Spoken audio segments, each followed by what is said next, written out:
Sun has made Bwanga the first player with 3 straight 20-goal seasons. LAFC is on fire. Delgado clipping it. Didn't make it to Tillman. Bwanga!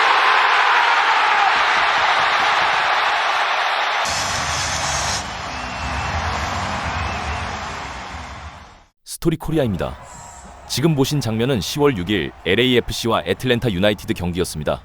1대0 승리로 손흥민 선수 합류 후 LAFC는 5연승을 기록하고 있습니다. 골을 넣은 부안가의 세리머니에서 돈독한 사이를 보여주는데요. 미국 현지 언론과 축구 팬들이 이야기하는 흥부듀오, 그리고 경기 내용까지 살펴보겠습니다. 먼저 환한 미소가 보는 사람을 기분 좋게 하는 소니의 모습부터 보겠습니다. 6일 경기 전 모습입니다. Min, thank you so much for joining us here on Sunday Night Soccer. Kaylin Kyle, Sasha Kleshin, and Dax McCarty. Now, usually I'm the one to ask the first question, but we have a special guest here in our studio, and he would like to go first. Hey, Sonny, this is your captain speaking. How are you? I'm good, my captain. How are you? I'm good. I just have one question for you. I know you're watching Red Zone today. Absolutely, I know you were locked in. Are you happy that I traded you Courtland Sutton, yes or no? Because he went off today. Yeah, for sure. I was very happy about it. Okay, I give you my draft position. I give you Courtland Sutton. I'm asking one thing today. Just get me a goal. Okay, no problem. And it was a great trade, so I give you nice shirts as well, so don't worry. Oh, yeah, I'm sure. Yeah, you didn't win it all, bro. So it feels like you are settling into the Los Angeles lifestyle very easily. I mean, you're at NFL games, you're fantasy football league, you're throwing the first pitch for the Dodgers, you're at In-N-Out Burger. What's it been like for you, and what's been your favorite part for coming to America? Yeah, obviously, I think the favorite part is playing in the BMO Stadium with a lot of fans, and obviously it's been only 2 games, but yeah, I'm settling really, really well. Obviously, a lot of help from Aaron, definitely, yes, and yeah, I mean, I'm just loving the life. So, and obviously the football I play here, I come here for play soccer, but also the lives. I mean, it's different level. So I'm very, very happy. It's safe to say you're settling in off the pitch, but also on the pitch, especially with Denny Bwanga. Your guys' connection is second to none in Major League Soccer. What makes your connection with Denny so special? No, I mean, I think we both understand quite very well. So I think we are both very similar players. We want to attack the space and we want to score the goals. And that kind of player doesn't have to do too much, and we just gotta have to talk a little bit. And on the pitch, we know what to do. And sometimes when I have ball, I almost know where Denny is gonna run, and he's definitely there, you know, and I just look at it and he's always there. So yeah, I mean, we worked also hard, but also we kind of speak a lot between each other and try to understanding more. So obviously it's been a lot of games where we score a lot of goals, but yeah, it's a credit to Denny, and obviously he's fighting for the golden boots, but he's been very unselfish for the team. MLS crowns its champion through a playoff system, something that's pretty unique to American sports and Major League Soccer. Now, you're no stranger to knockout competition yourself. You just won the Europa League about 5 months ago. But the MLS playoff system is pretty chaotic. Just want to know, I know you guys have a few games left in the regular season. Just curious what your expectations are going into something you've never experienced before with the MLS playoffs. Yeah, to be fair, the new experiences are always nice, and I come here for new environment and for the new experiences. Obviously, yeah, playoffs, I'm very, very excited about it, and obviously, as you said, we have a still regular season, and we want to finish as strong as possible and be in the good position to play playoffs. So, yeah, I mean, in the tournaments, there is not strong team, you know. There is always not favorite team you can lock down any single time. So we gotta be very, very prepared it, and for this playoffs. And yeah, I'm looking very forward to it. And obviously, I have last tournaments I won it, so I wanna bring this. I wanna bring this good rhythm and good. I don't know, positive vibes for the tournaments, and then obviously I'm here to win the trophies. Now, Aaron's been walking around the studio. We've been talking about your goals with Denny, with yourself. Your first goal in MLS was unbelievable, the free kick against FC Dallas. Aaron's telling us that was pretty lucky. I mean, is that true? I mean, yeah, this is my captain telling me every single day, So how I can trust my captain anymore, So every time when I score the goal, even against Real Solid and shot with my left foot at home, and he said it was my lucky shot, and he never give me credit, so which is that I want to make it better, So I want to impress him. So yeah, next free kick if he goes in, he will say, yeah, this is skill, so not anymore luck. Listen, I just want to push you. Don't get comfortable, I just want you at your best, Sonny. Yeah, I love you. Son, Aaron's currently in studio dressed to impress in a nice little suit, but what would you rank him day to day in his attire with LAFC? 1 being the worst, 10 being the best. Oh, gosh. As a captain or as a human being? No, just as dressing. His we don't care clothes. about his captain, His just about clothes. his clothes, his attire. Dressing. Oh. Ooh, that's not looking good, pal. Yeah, I'll give a solid 7. I'll take that. wow. I'll take that. You're too nice. Yeah, I'll give it solid 7 because we had a nice dinner with our chairman. So yeah, I mean, yeah, he dressed really nice. So I really liked it. You're the best, bro. You're the best. All right, well, son, thank you so much for joining us. Good luck tonight. Thank you very much. I appreciate it. 이번엔 팬들의 의견인데요. LAFC와 애틀란타 양측 모두의 이야기를 들어보겠습니다. 먼저 애틀란타 유나이티드 팬입니다.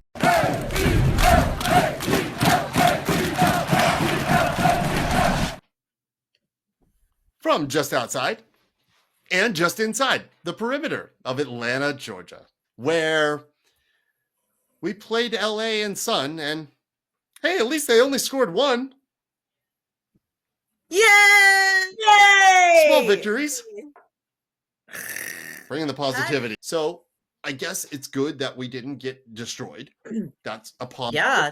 Look, not a bad game. They had scored like 11 No, goals. this or is not a something in their bad last, game like, at all. 3 games. This is even on the verge of respectable.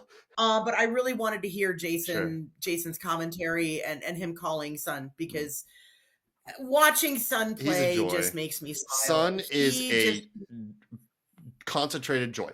One of the happiest footballers. And Jason, at the beginning of the match, Jason was talking about the global impact that bringing a player of Sun's caliber has to this league, and the amount of reach that you're expanding the league in terms of visibility and prestige and a lot of different things, because and he was saying that, like, walking around before, he was seeing a lot of Hispanic people carrying Mexican flags but wearing Sun kits, and vice versa. You see a lot of people and that reach, and then you saw somebody in a Denny Buonga kit carrying a Korean flag. So, like, it's not just, okay, you have this great player who legitimately is one of the best ambassadors the sport could ever ask to have, because he's the real whole package, everything man. I've ever seen He's got or read about quality, him. he's got character, he's earnest, he's genuine, he loves the game, and he loves everything about the game. He loves the extra stuff that comes with the game. He loves being that guy. He loves being that ambassador. He does.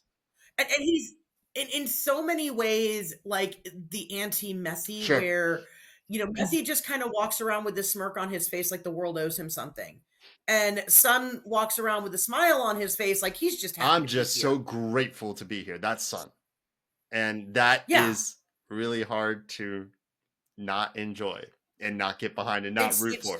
I've been lucky to watch him just absolutely smash things at Spurs for so long. He's literally one of the reasons I became a Spurs supporter. He left on a high. Of course he did, and it was unlike Harry Kane, who is interestingly they're taught. Now, granted, Harry has not done badly for himself in the Bundesliga. He scored over 100 goals so far in the whatever. And now there's talk about him coming back to Spurs. Like, there's actual rumors floating around that he's going to come back to Spurs. We'll see. But I'm beginning to think that you guys watching the Premier League so much is why you get so frustrated by MLS, because the thing is that what's so great about MLS is that we can next year legitimately turn it from bottom to top.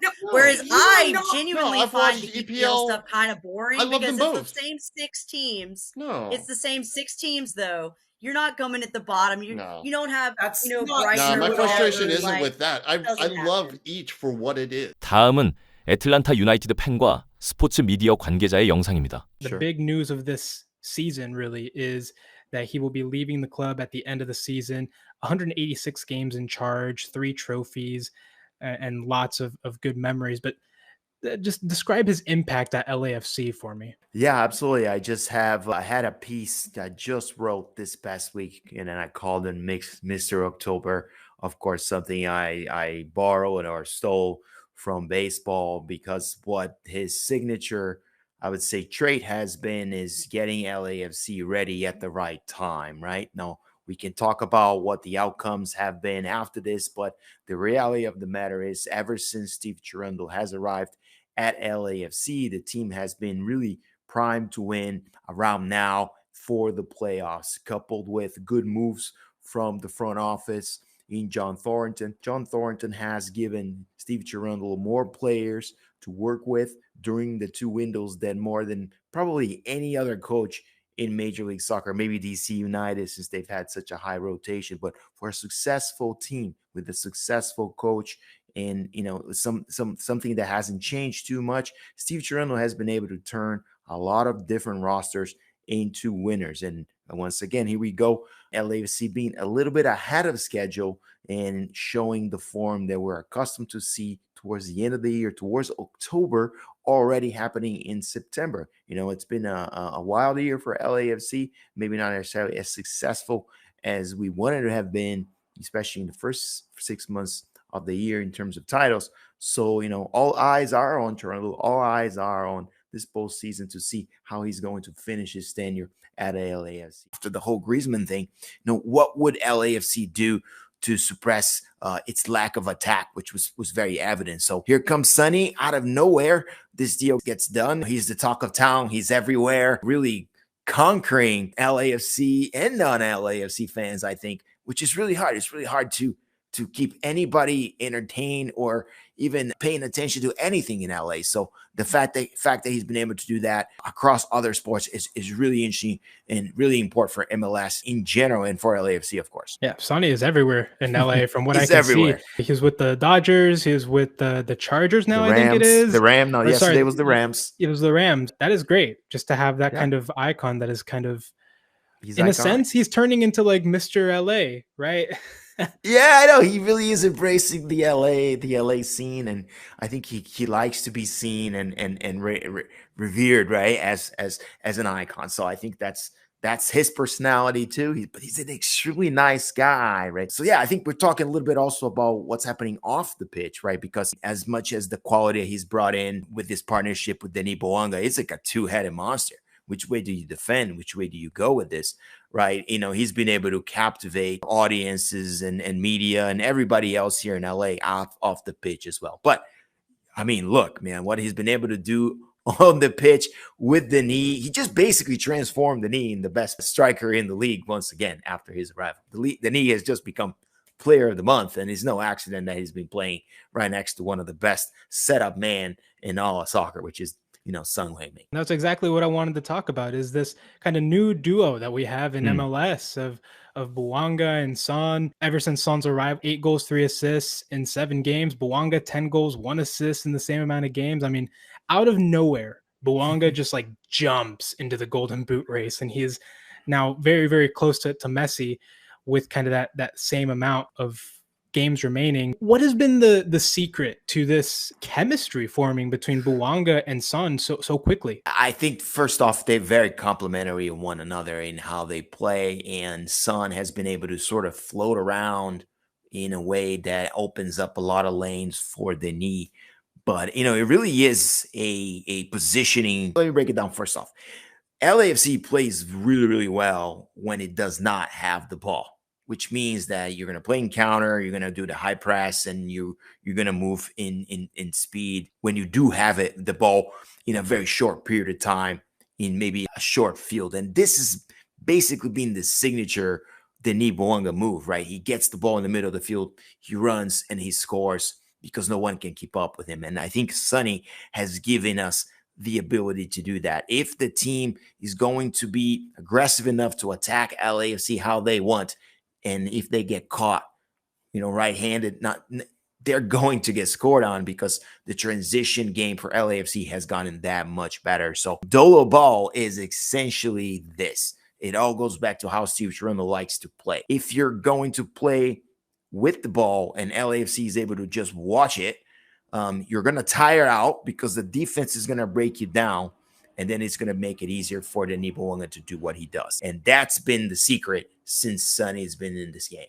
And not to mention the fact that LAFC has been, for the most part, playing with the goal advantage, because ever since he's arrived, the attack has been so prolific that other teams have had to be a little bit more aggressive, causing more lanes to be open. I think that's where you see a lot of the difference between, how Bouanga is able to complement with Son, and the lack of that when Giroud was here, right? Giroud just wasn't the right forward for, as you call it, Dolo ball, for that type of style of quick, counterattack, moving fast. I mean, that's just not Giroud's speed. He's not going to give you that. On the other side, he's a target guy.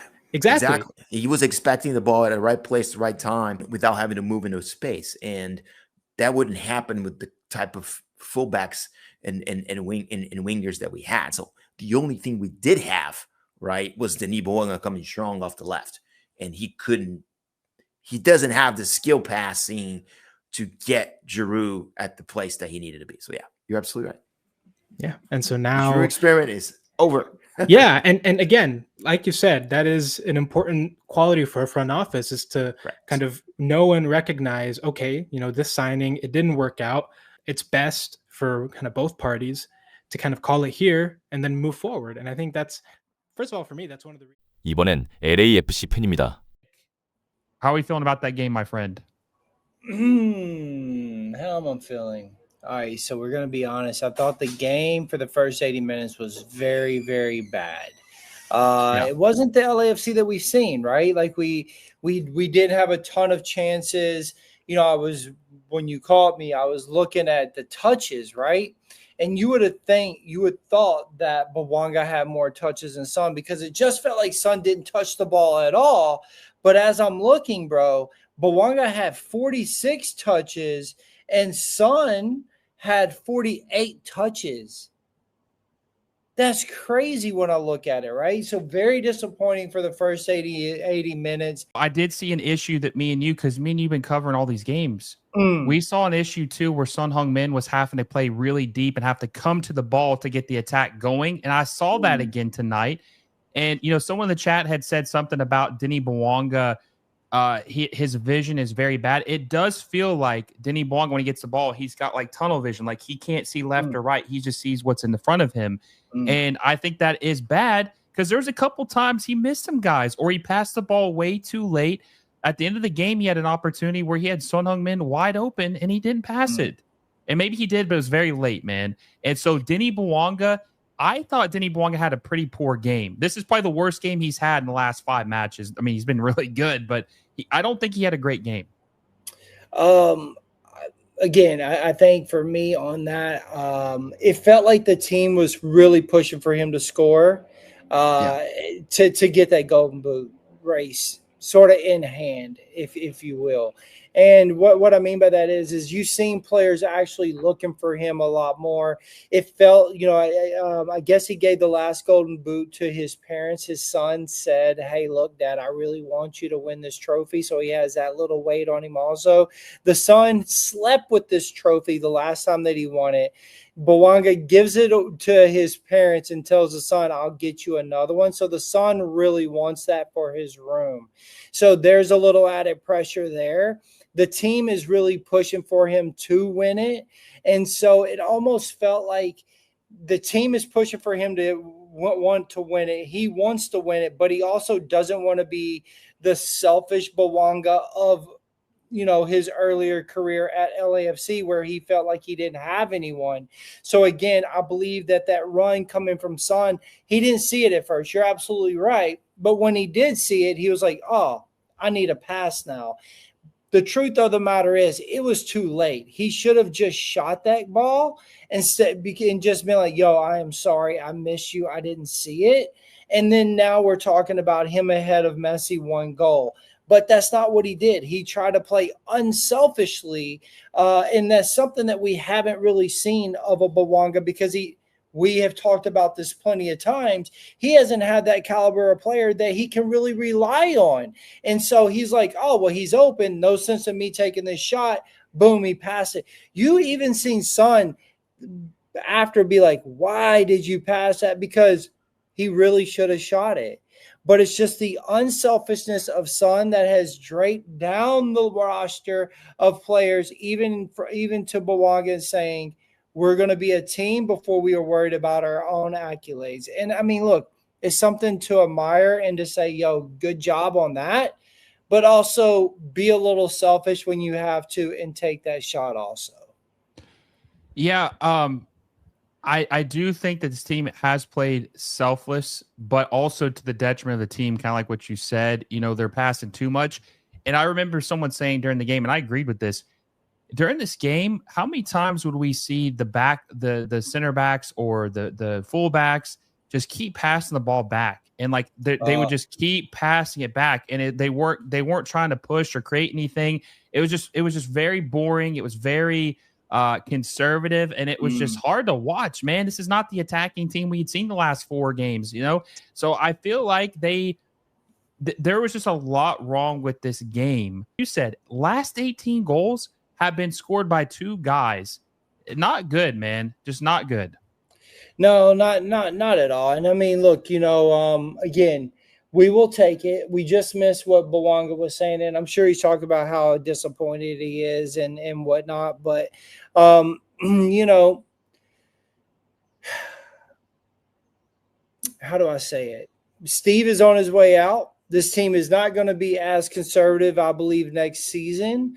But you're right. The team sitting in the back the way that they did, you know, talking about Son coming so deep. I don't know if you realize Bouanga was at midfield a couple of times looking to bring the ball forward, literally looking for the ball. That is something that you and I have discussed plenty of times. We don't want him nor Son in the middle of field looking for the ball, trying to be the facilitator. We just don't want it.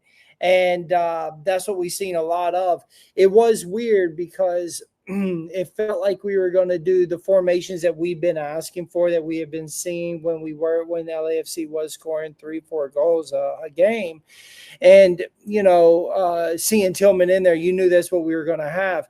But it wasn't the interchanging formation that we had been seeing, where it's almost hard for you to keep up. What are they running at this particular time? And you know, I think that was a big problem. You know, as you said, it was a more of that. We've heard the Korean fans call it that ticky-tack, back and forth stuff that they were doing at the very first 3 games that Son was here that they were not fans of. And we don't want that at all. We want them to move forward. We want them to press high. We want them to give the pressure immediately, one touch, boom. And that is what we've seen the last 5 games in order for them to score 17 goals in 5 games, only getting 1 this game. You know, I wanted more, but we're going to take the 3 points. We got a game Wednesday, and those 3 points are also equally as important. And so LAFC needs to get back to what they've done the previous 5 games. And if they are 2 games in hand, and if they win their 2 games without Son Heung-min and Denny Bouanga, which we need to talk about, they both will not be in this match. These matches due to international duty, which is stupid. You know, Nick has said this before, but guys, rest assured, MLS calendar is going to change. It's going to be more of a European style, August to May. That's going to happen in 2027. Still far away, but it's going to change. But LAFC still have a very good chance, Nick, at finishing first place in the Western Conference. No, absolutely. San Diego has 1 game left. That's going to be against Portland. There's a chance that they could walk away with just 1 point there. There's a chance that they walk away with 3, but the LAFC has 3 games left. You got Toronto come Wednesday, Austin come Sunday, and then the final due day on Saturday, October 18th against Colorado. So LAFC does have a chance to take the #1 spot in the Western Conference for sure. Well, also, too, if they win out, they only have to worry about Vancouver. That's the only team they have to worry about is Vancouver. That's Yeah. the only team that has more points with more games in hand than Minnesota. So if Vancouver wins out, they'll finish with 66. If LAFC wins out, they'll finish with 65. So LAFC need Vancouver to at least either lose a game or draw a game, and they will be in the driver's seat to win the Western Conference. So LAFC kind of controls their own destiny right now. San Diego, even if they win the remainder of their games, if Minnesota wins, LAFC still can pass them up. But like we said, LAFC are going to be missing their two key players in Son-Heung-min and Denis Bouanga. And let's be honest, guys, they struggle to score when they're on the pitch, sometimes when the system's not played to their strengths because the midfield's bad. Imagine how bad this team's going to look in the scoring when they don't have these guys. That's what I'm going to be interested to see when they're missing. You said there's a game Wednesday. What are they going to be able to do without their star players? Now, I don't think that we should write them off and think they can't win. But yeah, I mean, it's going to be tough to win these games, Nick, without their two best players. Let's be honest. It would be hard for any team to win without them. Yeah, absolutely. And I'm actually looking. Vancouver has 2 games left. Yeah. That is going to put them at 66 if they win. Oh, sorry. Okay, I was looking at the wrong thing. Okay, yeah. Yeah, 66. So if they draw or if they lose one of those 2 remaining games, LAFC's in the driver's seat to win the West. But if Vancouver wins the final 2 games, it don't matter. They win the West. They play Orlando and they play Dallas. So they had definitely have Orlando is the game that LAFC needs to hope that Vancouver drops points, because I don't see them losing against Dallas whatsoever. Well, it's at Orlando too, so that would be the more favorable. That's where you'd want it at. It's going to be at Orlando, so they're going to have to travel 3,000 miles to play that game. And it's also so that's a positive. If you're an LAFC fan, that's a positive. I'm nervous about LAFC. If you're an LAFC fan, I'd be nervous about them winning these 2 games without Son-Heung-min. 준비한 내용은 여기까지이고요. 스타디움 장면으로 마치겠습니다. 그럼 또 다른 영상으로 다시 인사드릴게요. 기쁜 나날 되세요.